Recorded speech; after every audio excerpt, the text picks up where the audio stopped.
Let's see. I'm not interested in that. Oh my god, you're so fucking loud. Very surprised there isn't a plugin that just normalizes everything.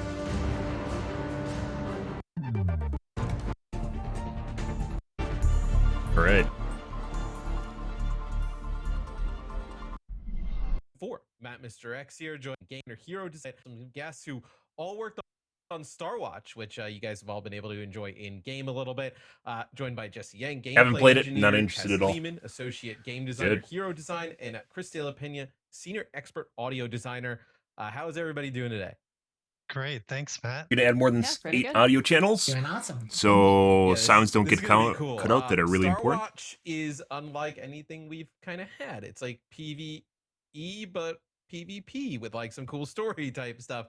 How did it come together from like the start? Like I can't really even kind of comprehend how a game mode like this happens and kind of forms. Yeah, so I think what happened with this game mode is we started basically from like the theme and the ideas that we had, right, for this concept of like the infinite Speaker property is loudness watchers, equalization. and going like, okay, well, we do actually happen to have a map that takes place in space, and that's Horizon Lunar Colony. So, you know what? Let's do a little bit of a throwback. Let's bring it back into Overwatch 2.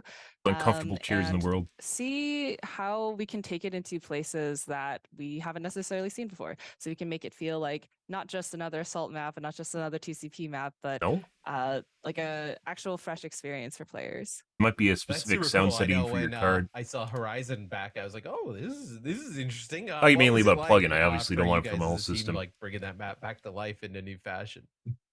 It's really like cool to get to see it again because, you know, we're putting it in the arcade mode, putting it part of a limited time event. So I think the new context really will help players see it in a new light. And then on top of all the cool new spicy stuff we add, not what I expected. Overall helps it like reform into a completely new experience.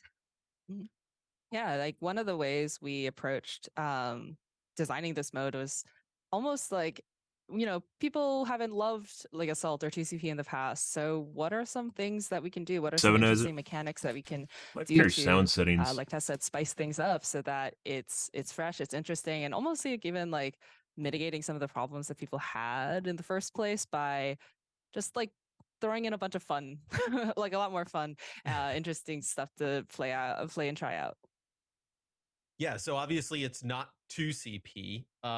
Chris, can you explain kind of like how the Starwatch mode plays out? Sure. So, like you said, Matt, Horizon is a 2CP map. And what we've done with Starwatch is we've added 2 more control points. So you have 2 more control points. CP. Exactly. Yeah. So it adds some variation to the map type, makes it a bit more dynamic. And yeah, it's a great experience. And there's other like gameplay elements, right? Like in the mode itself, you know, turrets, grabs. So I'm gonna point out here, guys, why assumedly transgender? Why does only one of them have an LGBT border, and why do they have a border in the first place? Why does that even matter? Quite sure. I guess the other 3 are just normal folks and they aren't deserving of special treatment. Very weird. This is the time we live in, guys. Like different types of things. Like how did I'm super curious, like when you guys first started like playing this, like how do you start to just add different things to the map and kind of have it come to life? There was like a whole list of like, here's all of the cool like hazard elements. I don't know. We could add. I mean, and you know the ones that we're going to see in the game. Specifically picked these guys to be here, right? There's a lot of developers at Blizzard. They specifically picked these 3 people to be here, 4 people. And traps players anywhere near them. And you'll even see like Doomfist AI that will be helping the Watcher team. And, you know, I think we kind of looked at the list and we thought like, and it probably has a lot to do with their lawsuit and the way they're being marketed as. Everything we were adding was fun. And at some point we had to stop. This is a big deal for a lot of people. So, were there any that you guys tested that you were like, oh man, this could be super cool. Then you were like, maybe let's try something different. I'm always curious on that. Oh, I one thing I can remember is so you know how like there's normally those gates where you can like go out into like space and what have Yeah, you. yeah. We were originally like, okay, what if they could like press a button and that actually became like a vacuum where you like got sucked out and then just died. Like because you got pulled into space, like you press like some player presses a button and you just Yeah. die to the vacuum of space. We kind of threw that out because we thought it might be like a little too gimmicky, a little too specific, like location Yeah. specific, and but you know, I think that what we landed on was still pretty fun. Oh, I love hearing wacky stuff like that. I can imagine like there would have been like sombras and stealth, like going just like hitting the button, just like sucking everybody out, into the kind of just void of space. And uh, Chris, obviously, like the sound design for all of these elements, like as it's starting to come together. I don't know if we're How do gonna you watch all kind of this. This is create basically like just that about Star sound Watch, and what just kind I of really different? don't actually care about. Like, this is kind of a gimmick that's tacked onto the game. So, yeah, another arcade mode. I think we're gonna fast forward here past Star Watch.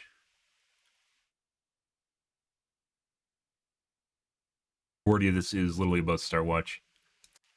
Good and equal for everybody. I'm curious, like how long does it take to make a game mode like this? Like my non-game developer brain sees it go into the game. I I have no clap idea and who I this guy play, is. I but don't know like if he's supposed to be someone how interesting or much something. work does it take? I know, like how long does it take to actually make something like a Star Watch? Uh, I don't remember the exact timeline, frankly, but it definitely takes like a couple of months, right, to go from Yeah. your ideation phase to okay, let's like No way. prototype some stuff No and then like way. let's do some mini. I've made mods. And I guess it's a company, right? Everything moves slower when it comes to bureaucracy. But holy shit, if you're just making essentially a mod for the game and it takes you 3 months to pop it out, and you aren't really making new assets for the game, yeah. Initial play tests to get feedback of like, is this like a good direction? Is this not? Like, are people feeling this mechanic? Are they feel or are they not? Sounds like they And do a then lot you more know talking once about like work than you get working. through that kind of prototype phase, you start like finalizing things like okay, I think we know what direction we want to take this in, and that's like especially when we start pulling in folks from like all sorts of different departments, right, to help get us to like a final stage. Like we pull in like hero designers, we pull in level designers, we pull in you know, all sorts of people to get this into a place where it's like slowly heading to like a final stage. And then of course we have our pull in our animators to make some awesome stuff. We pull in Chris to add some awesome sounds, and we pull in people to make really cool VFX and just this kind of ongoing iteration process to make sure this mode is as awesome as we can make it. So I gotta ask, what were the favorite parts of working on the level, the mode, just kind of everything overall? Chris, I'll start with you. What was your favorite part about working on all this? Sure, I really enjoyed working on the low gravity mode. It was really important for how can we best drive and support gameplay using sound. And the low gravity moment is similar to what you would experience outside of the horizon map on the surface of the moon. So the low gravity moments in Star Watch come and go. So we really want to make sure players know when the low gravity moment is happening. So we design the appropriate sounds to support that.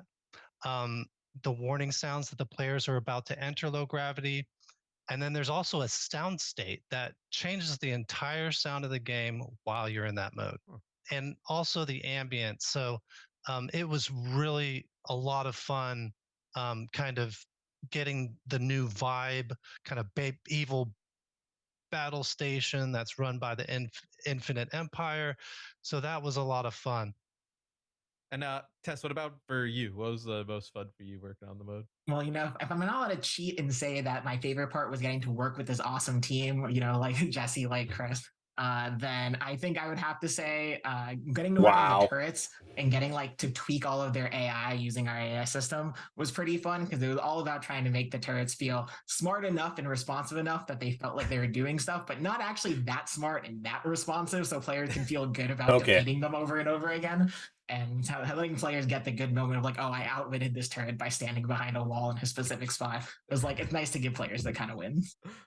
Yeah, so the turrets aren't just gunning people down. Yeah, they're not that good, but they're better than like nothing. You kind of want them around. Yeah. No, Jesse, what about you? Yeah, I think that one of my favorite parts was getting to iterate with the way that we move points around and like just like throwing She them in sounds like almost different identical places. to Like, is this a good place? Should we be Animation. fighting here? Animation. Like The just Twitch kind of like, streamer. does this I feel used to good? watch her like I love years that ago kind of process, and before she also the revive. became Like I very think politically polarized, like I us and guess the you could designers say, were really as a lot invested of in people have been. making this feel cool and like work in a way that doesn't feel frustrating, so that you can Years enjoy ago. I've those been like on little Twitch a long moments of time, like guys. you know, we're counting down like the seconds to being able to find like make a final push. Let me like rally my teammates like back Very from the weird. dead, Sounds almost and identical like to we'll her. make this final push, and we're gonna go all in. Like I think that part of that Nothing to do with looks, experience mind was you. really important to get right and get in a good place. Um, yeah, and other than that, I mean, I will also cheat like like Tess and be like, I do really just enjoy getting Oh my to god. support like all sorts of to do awesome things. Or, you know, not hitting you Not here to hear about how you're jerking off your staff. too Keep hard. going, Is there please. anything else you hope players pick up on that we haven't talked about? You know, our composers did an amazing job for the music. It really sets the tone. So I'm hoping you know, players get to enjoy that. Also, you know, there's some cool little details.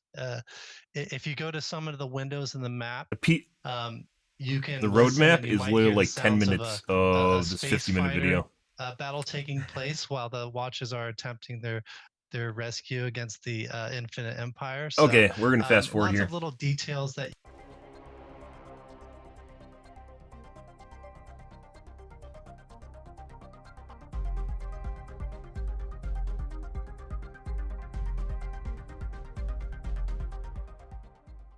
Hey guys, Matt Mr. X joined by some special guests. It's game director Aaron Keller and executive producer Where's Jared Kaplan? Luce joining me here on Where's Dev Chat. How Kaplan? are you guys doing? Where's Kaplan? Hey Matt, doing great. Thank you so much for having us today. Wonderful. Thank you for having us on the show.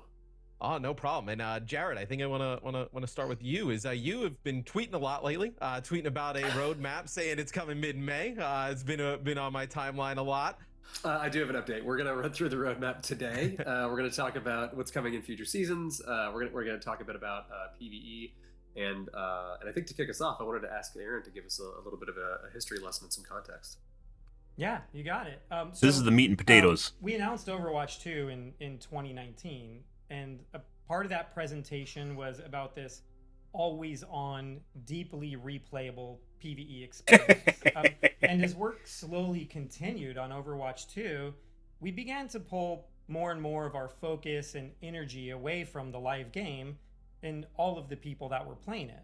We had players that were excited to be playing that game, and they just wanted more of it. So we had a difficult choice to make. We could continue working on our original vision for Overwatch 2 without a definitive end date in sight, or change our strategy and get something in front of players sooner. We chose the latter, and we released. What I'm actually kind of curious about is what they've been doing for the last 7 years since Overwatch 1 came out. Like, the big portion of Overwatch 2 was supposed to be PvE. That's what they're selling everyone on, was PvE. And obviously you chuck out a year for COVID, right? Just gone. But that's still like 7 years ago. Like, what the fuck have they been doing? Overwatch release date 2016, 7 years ago. Yeah, Overwatch came out 7 years ago, guys. Throw out a year for COVID, and like the updates stopped probably about 3 years after Overwatch came out. 2 years after Overwatch came out, they stopped with the updates, and they said, "Oh, we're gonna save them for Overwatch 2."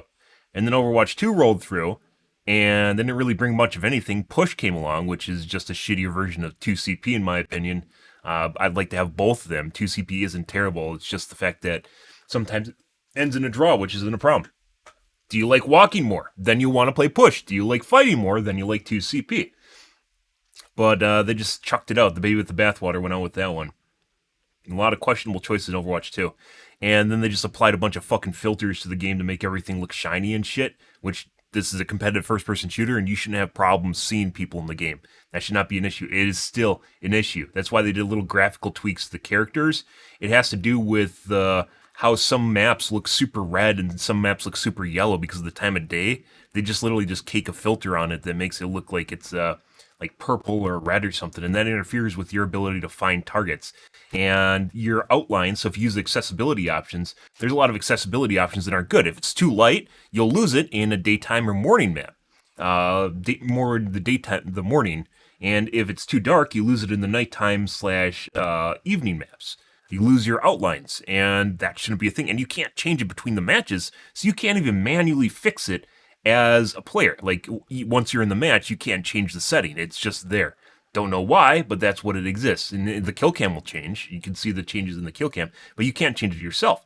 So you basically have a bunch of a problem with your basic ability to identify a target on the battlefield in a very, very, very fast-paced game.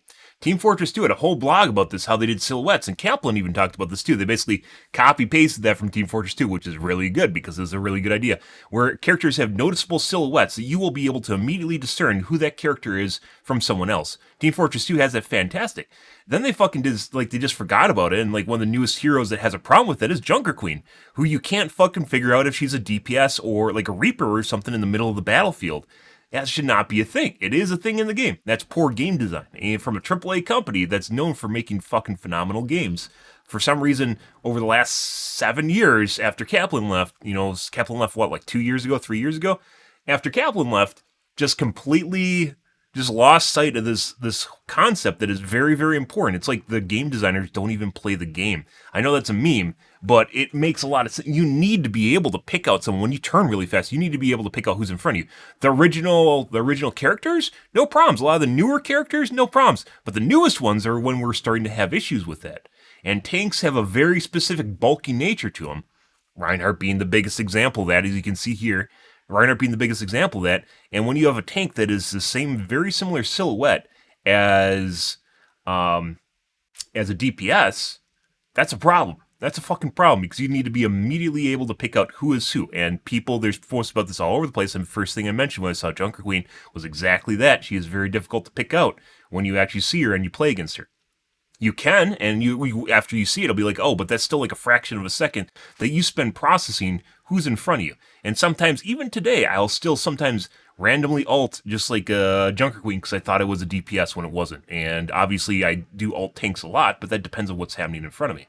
It's a problem. This is not an atmospheric single-player game where you just run around and do whatever the fuck you want, and it really doesn't matter. There's very specific, stringent requirements that are required for an FPS, specifically a highly competitive FPS.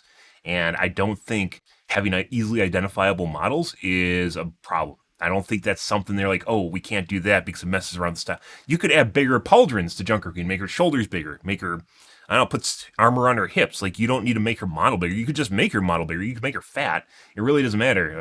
That would be affirmative action. Body positivity Junker Queen, right? I guess then she'd just be a Zarya. But they just like missed the memo on it. So I don't understand it. It's very, very weird. And then like this, you get shit like this. You should not be blinded by the sun. This is obviously CG or something that's not going to be in game. But even in game, depending on what map, like Gibraltar, if the morning on Gibraltar, if you look towards the dropship from the point one from the dropship over the top of the buildings, you will get blinded. It is next to impossible to pick people out. If you're at exactly the right angle, you can't see shit in front of you, especially fast. It just doesn't work. That shouldn't be a thing. That should not happen. And it is. You can't turn it off. It's just part of it. Released Overwatch 2 last October with new heroes, new maps, new modes, and regular seasonal updates. But the power bloat for supports is also insane too, where the newest, you should not fear dueling a support as a DPS. Like, if you're competent as a DPS against a competent support, you should win, or they should be able to run away. because they're support, they're DPS. There are characters now where you'll lose it. Anna used to be one of the only characters that could easily do that, and she still can. Especially if your sleep dart's up, you're dead. And the sleep dart has a giant hitbox. You can go test it out for yourself. In training grounds, it does not reflect the little dart. It is Mercy's projectile, which is basically like 4 projectiles stacked up next to each other. It is huge. It is ginormous. And if you test it out, imagine the actual in-game projectile matching it. There is a lot of give as far as hitting a sleep dart in the game. It's insane. They don't need to be accurate at all. And that's also a problem. That's one of the reasons she can just win a 1v1, putting aside her biotic grenade, which is very powerful too. If she sleeps you, you're just dead. Yeah. And then there's characters like Kiriko that now can just duel you. She's the only character in the game with 3x multiplier for her headshots. So she just flings fucking headshot level shots at you, trying to hit you in the brain. And if she lands a headshot on you, and you're basically dead if you're hurt at all, because it's a 120 damage headshot. And all she does is she has a small model. She just dupes and like jukes back and forth constantly doing that. And then she'll throw down her invulnerability. And then if you get her low, she'll just teleport away. And yeah, that's pretty straightforward. Baptiste can just hands down win because he has a biotic field, which will take majority of your time in a duel against him, in addition to his self-heal and his jump. Yeah, and he has a 120 damage gun, which is 20 DPS lower than McCree, which is 143, I think, 23 DPS lower than McCree. Yeah, and there's no real downside to using it. That shouldn't be a thing. That should not be a thing. But here we are, and pretty fucking insane. There's another one. What's getting one?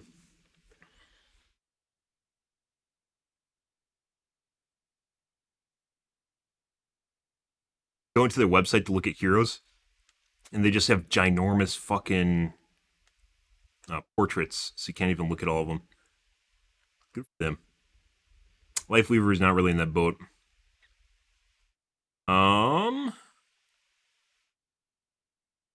Moira also has a very high chance of killing you, or she can teleport out. Mercy, if she has her Q up, can straight up assassinate any DPS because she has a bus gun. She shoots buses out of it. You can go test it out for yourself. It's insane. It's not a meme. How we want to develop the game. Like they're trying to make the game more fun for supports or something. Because really big apparently people have problems with support queuing. Sort of languishing on the side.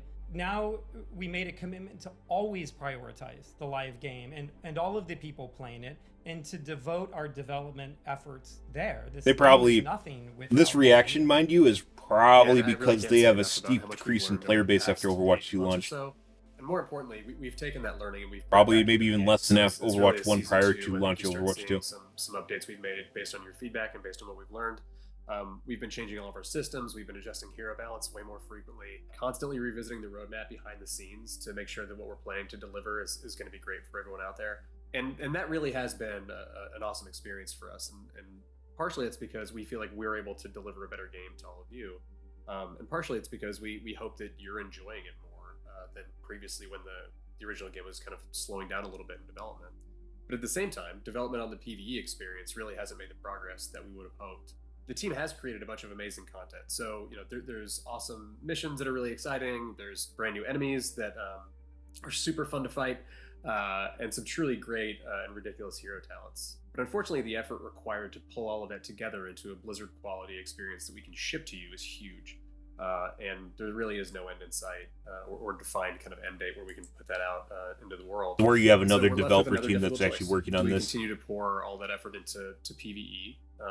President just hoping don't we have can two land different it at some developer point in the teams. future? They have a lot of money. Or do we stick with this So- set of values that we've aligned on and focus on the live game and focus on They should serving? be able to do both at the same With everything time. we've learned about what Fortnite does both at the same time. Epic does both at the same time. They realized, hey, people want different aspects of this game. We are not going to sacrifice anything. We're going to stick to the core, obviously, but then we're going to have all these little modules attached to it, and then they have a specific developer team working on it. Save the World still exists in Fortnite, and they don't sacrifice their normal game to work on Save the World. Save the World still exists. It gets updates, despite almost no one playing that game. It still gets updates. The meat and potatoes of Fortnite is 100% Battle Royale. 150% Battle Royale, and Epic knows it. It is weird that in this day and age, you still get companies like this. Blizzard's not a small company, guys. They have a lot of money. Maybe this is politics. Maybe it's a CEO thing where they just won't fund them properly. But this seems like gross mismanagement. To be perfectly honest, when you can't have separate developer teams that work on specific parts of your game and not worry about literally not updating your game for 3 years, I don't know. Like I said, it's not like they're hard up for money. This isn't an indie studio, and I know that's a meme, but it's 100% correct. This is not a small studio. They should be able to do both at the same time and not sacrifice either or. There should be a development team that is dedicated just to PVE, and that's all they do. While the main development team is just churning out content for the main game, just like Fortnite. And you can go, oh, that's not possible. Yet you can see it's possible because there are living examples of this happening, which is Fortnite, which is, regardless of you hating it, as far as the game development goes, it is a top-notch game. You might hate the shit out of Fortnite. It doesn't matter. It is a pinnacle of good video game development. And Epic, when it came time to like burn the midnight oil, they 100% did, and they paid people good.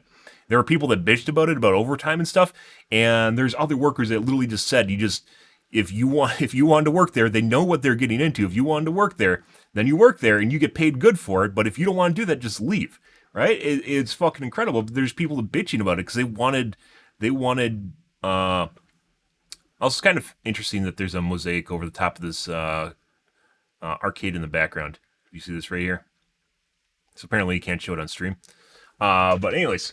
Yeah, like it's one of these things where it seems like they don't want to make any sacrifices or they don't want to expand.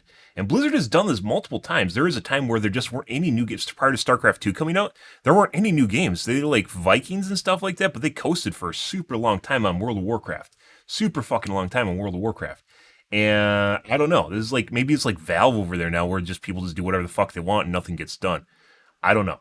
I really don't, but this just seems like it is what's happening to Blizzard. They shouldn't be like an indie company where they're like, well, I mean, we could spend time on PvE, but we really need to work on our main game. This shouldn't be an asset like we don't have enough resources to accomplish this sort of ordeal. They're a big company with a lot of people.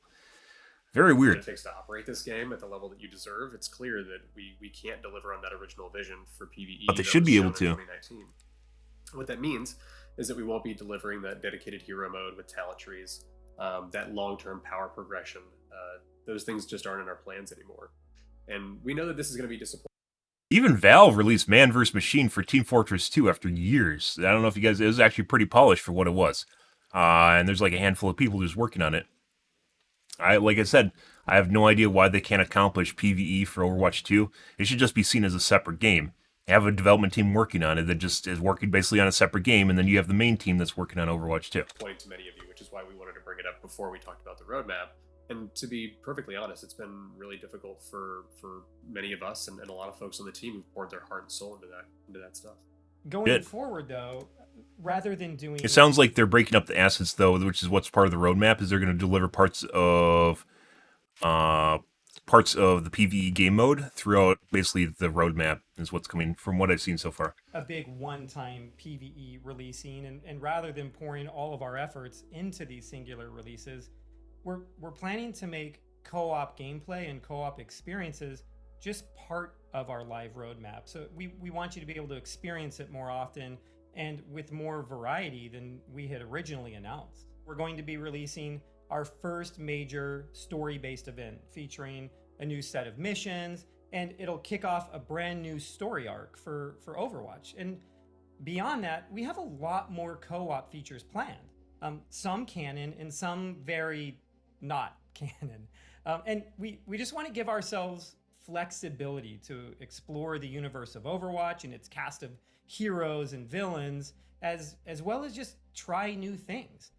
We're going to continue to find the most exciting ways of bringing new experiences to the running game on a I wonder why Kaplan left. consistent basis. Let's bring up that roadmap that Jared was talking about, because Jared, there is a ton coming to Overwatch. But like, this is kind of the weird thing is like, I don't think it ever really explained why Kaplan left the company in the first place. Not that it's really drama. My guess is basically there gets to be a point when you realize you can't accomplish what you originally set out to accomplish due to a lot of different reasons. Probably bureaucracy, so a lot of red tape or yellow tape that just tries to hamstring you, and then all of a sudden you realize that you can't actually do anything that you wanted to do. And my guess is that was where Kaplan ended up. And that's basically when the game just kind of turned into the shit show that it is now. Very weird. They're like, for, what is it, like the first 3 years that Overwatch is out, they were pretty much on top of new heroes and releasing content for the. Oh, it's still slow. League of Legends releases like 4 new heroes per year. Much too soon. Yeah, it's kind of ridiculous actually when you see it all laid out like this. Let me just do a quick run through. There's a lot to absorb, and we'll be talking a lot more about this in the coming months. But in season 5, you see us dip our toes into that very non-canonical storytelling that Aaron mentioned. And we're not talking about all the details of what that season is going to be like, but it's going to be a brand new experience with a really cool, very integrated narrative for the Battle Pass. A bunch of new features and playable experiences, plus a bunch of returning favorite features. Season 6 is going to be the biggest season we've ever released, and arguably the biggest live release in Overwatch history. A ton of great PVE story content. Oh, they're Also, upgrading a the new firing support range. hero, a new Training game range? mode that's going to go into unranked and competitive playlists. Season 7 and 8, we have another hero. Player progression system. I hope that is not like buffs to characters just based on you playing the game. Tank coming this time. New control map. There's a ton to look forward to. This is like 6 months I know, out. when I see the roadmap, I like jump from like one side to the other. I'm like, oh, that looks cool. But then what about that? Like, oh wait, well, hold on, what's this? Where I gotta ask you guys, starting with Aaron, what's one of the things that you're most excited about coming to Overwatch? So they aren't just going to go through and talk about each one of the little icons on the board here and what it actually means? Because they didn't do that, did they? Yeah, I have the same reaction when I look at something like this. It's just so easy to get lost in all of the details. I would like to talk a bit about the story experience that we want to deliver and how we want to kick off this new story arc for Overwatch. That's going to come with a whole new set of missions and cinematics, and it's even going to come. So my with, guess like, is this is new salvaged story PVE features for the essentially. game, like a lore database that players can unlock over time.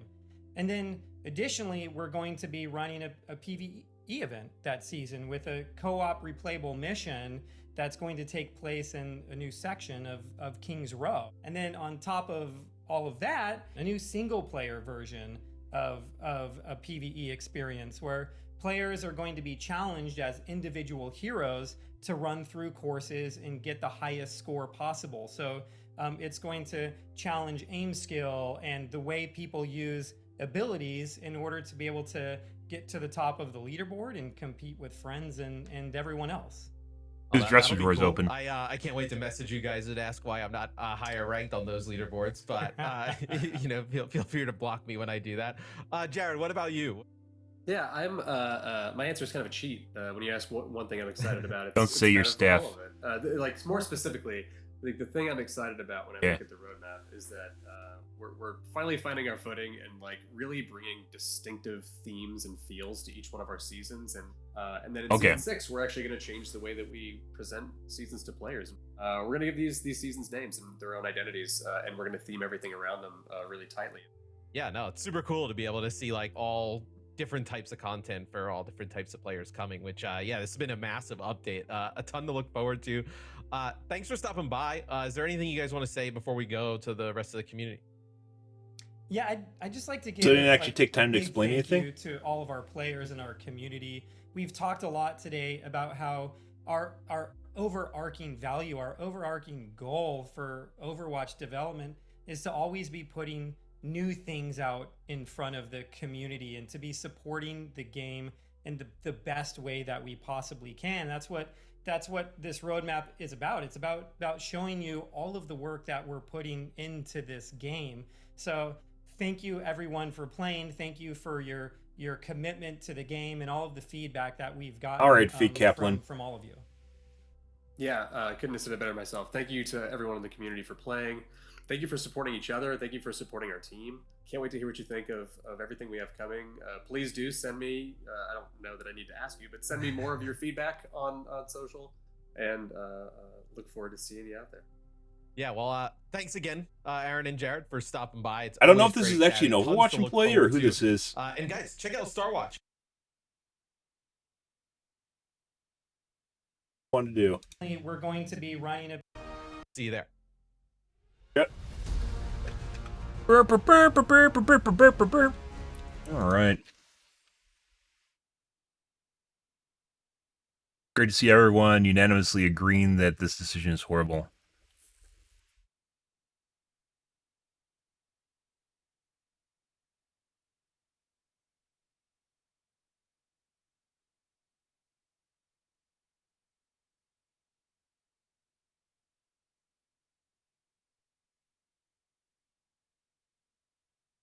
Gotta give it to Blizzard here. It takes a lot of balls to kill off every bit of hype and love for your game.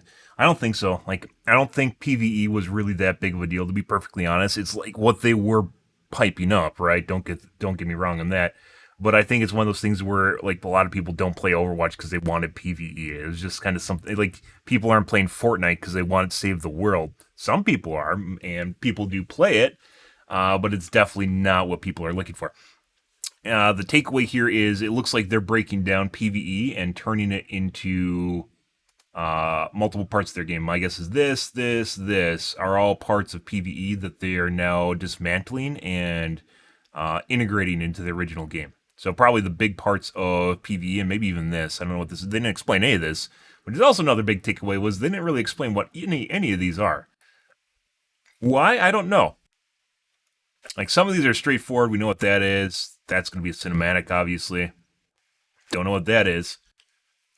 New hero, like straightforward, but then you have some things that don't really, like, they didn't explain anything in here. And why? I don't know. Maybe it's because they don't want to be committed to anything.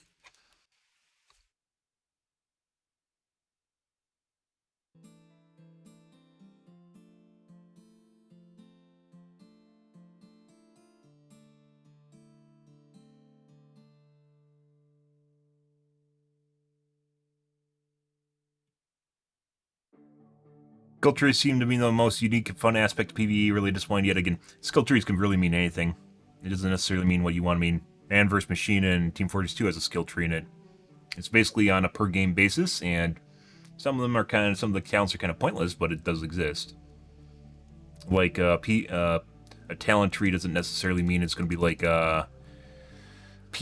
PoE, Path of Exile, which is insanely huge. I think Diablo 4 is also pretty big. I haven't actually played Diablo 4 though.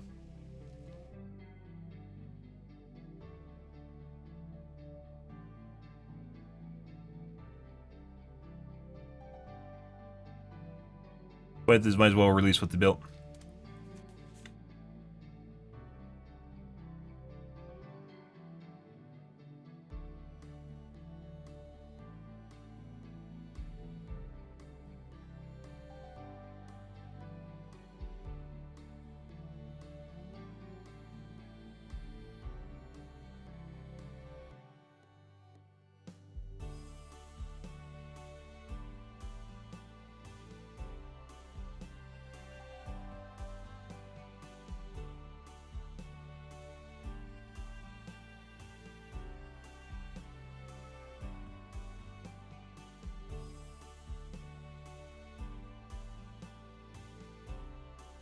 Well, you just assume they developed anything? They definitely did.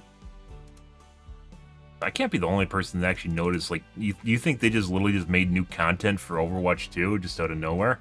This is all definitely PvE content that they're just splitting up now. They probably took apart like a campaign and now they're turning into story missions, so it's less. They can have more of kind of a segmented or anthology sort of look at the game, which means they don't have to have a bunch of things that connect to each other. I need to take a piss though, guys. I'll be right back real quick.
Anyways, a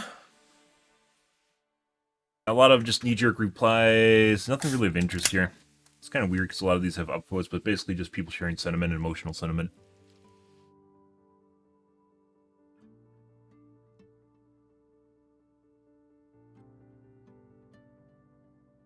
Disappointed, disappointed, disappointed, disappointed. Gaming.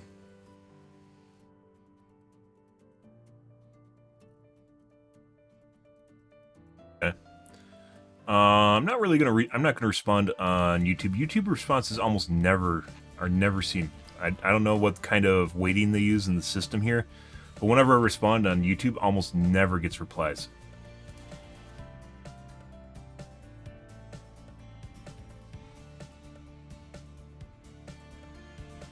The whole reason for Overwatch 2 was story co-op mode.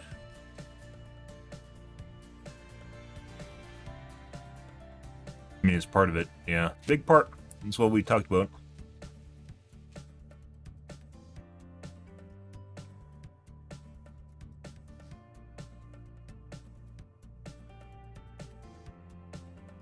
I mean, they did change, get rid of the whole system, sell battle pass and skins. People wanted to get rid of loot boxes. You're going to replace one with the other. There isn't free shit. Whoever this guy, Femcell. Okay. Yeah. You replace one with the other. I don't know why people don't have, like think 2 steps ahead. If you get rid of loot boxes, what monetary system are you going to replace it with? If it's a base game, it's a $60 game, they don't update it. You have to pay for the updates somehow. So how are you going to pay for the updates if you're not going to do loot boxes anymore? There's a lot of content creators that never came up with an answer for that one or even addressed it, because that actually involves thinking about what you're talking about instead of just having a knee-jerk reaction that people can get on board with. The Battle Pass is the result of them getting rid of loot boxes, because people didn't want loot boxes because gambling for kids, right? And there's a lot of people that are angry now that loot boxes are gone. There's even a push by content creators at one point where they made, like, they changed their icon to loot boxes because they wanted loot boxes back. But then they wanted them gone in the first place, so yeah. I mean, I guess the internet is too often just doesn't think past, like they don't think about history, but yeah, Jesus Christ, like 180s. Crazy shit.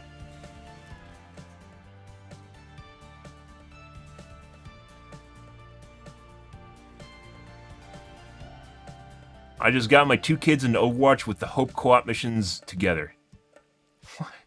Why would you get them into a game that doesn't have co-op missions yet? Like, are you planning on playing co-op missions in the future to a game that has nothing to do with co-op missions right now? Like, fucking go play Borderlands or something. Why would you even do that?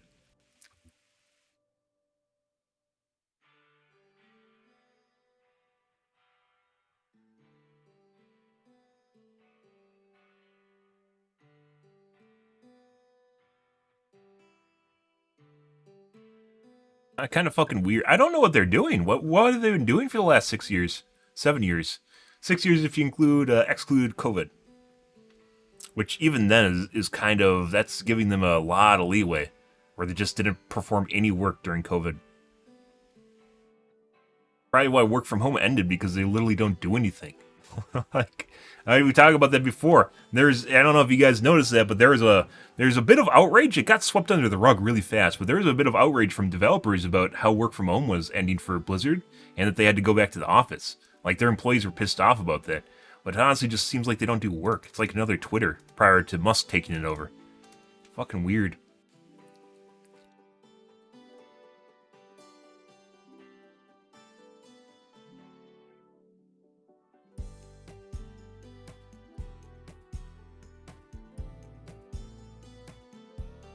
I mean, they were apparently sexually harassing women while doing work, so maybe sexually harassing women allowed them to be more productive, if you're going to look at it that way.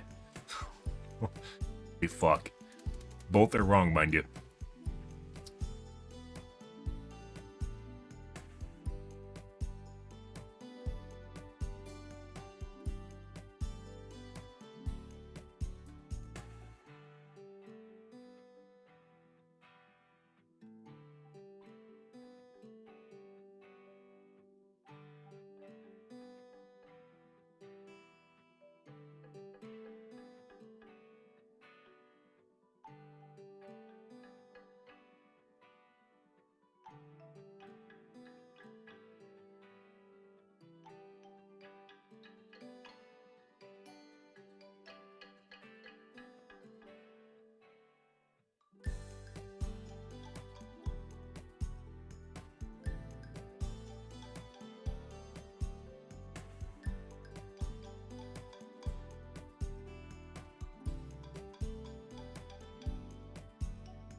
I don't know. The cinematic, it's like kind of the big things on here. Like a cinematic isn't. They have a separate team that does cinematics. This is even the Overwatch team. It's not like Overwatch has their own cinematic team.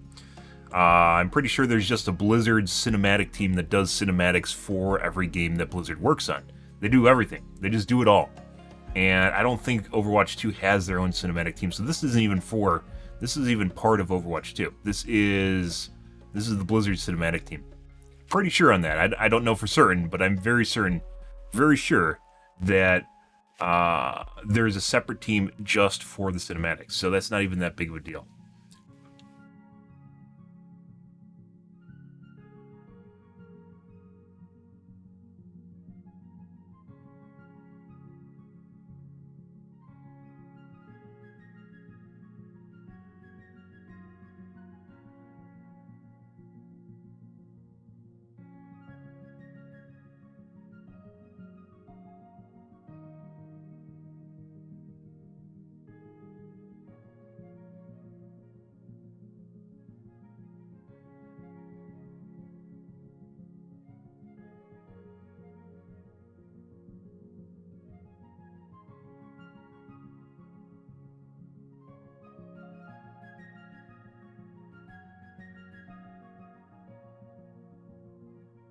I know there's a lot of employees that like the idea of working from home, but as a lot of companies have ended this because it doesn't work.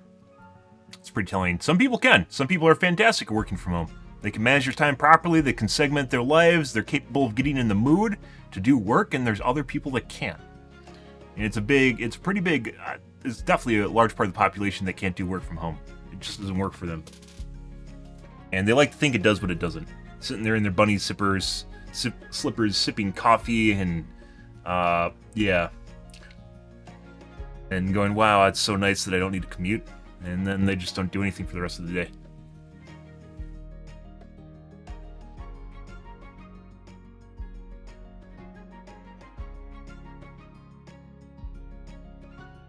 We're gonna catch hate because there's people who, like, don't blame the employees. The employees are the one fucking working on the game. Who else are you gonna blame?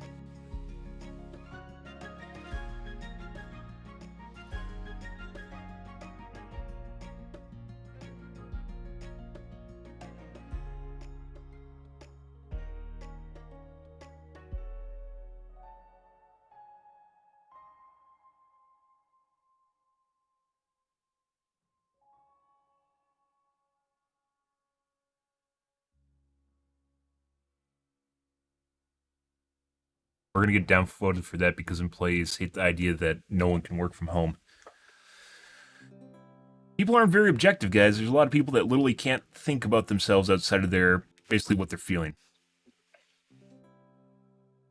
12 hours later, it's too long. This thread's not completely dead, but it's closing on. You basically, to get voted up on Reddit, you have to basically reply probably within the first hour or so.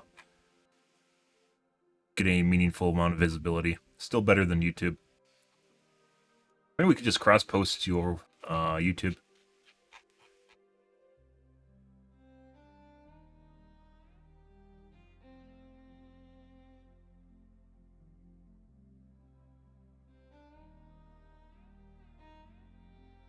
Even me times. Okay.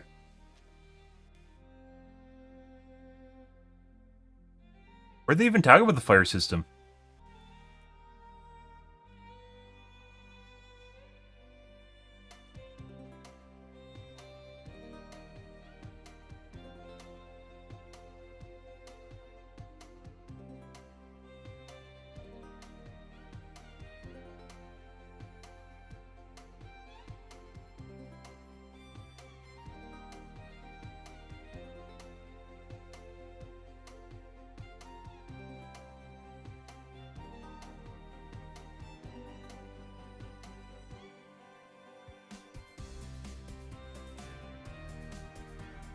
Use you. There we go.